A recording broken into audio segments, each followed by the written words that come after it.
¿Qué tal, gente? ¿Cómo les va? Bueno, espero que bien.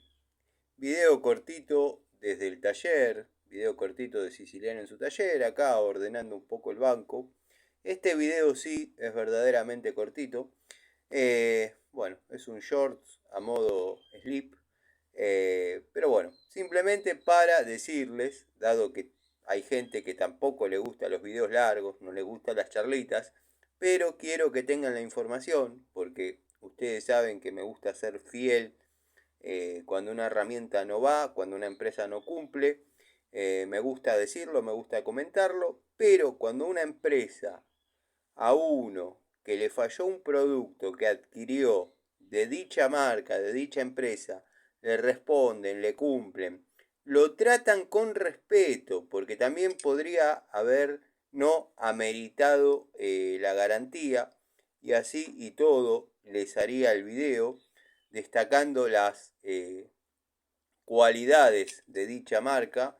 No estoy juzgando si esta Pico del Oro es de calidad, de excelente calidad, de mala calidad o buena calidad.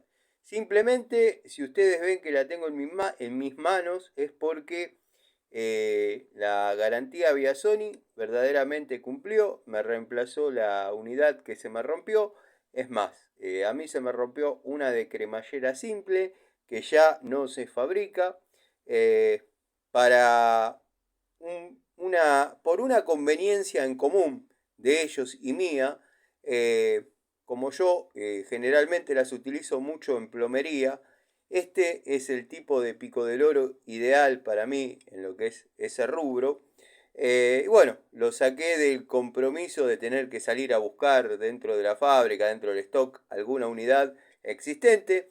Si yo me hubiese puesto en exquisito y hubiese querido o preferido la de cremallera simple, lo hubiesen hecho, pero por una conveniencia de los dos me mandaron la de doble cremallera, 7 posiciones, que ya juzgaremos si es buena, mala, muerde bien, patina, zafa.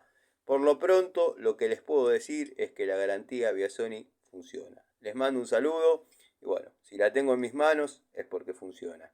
Más no lo puedo resumir. Patricio Garay, llévate este paquete para Mendoza. Pelotudo.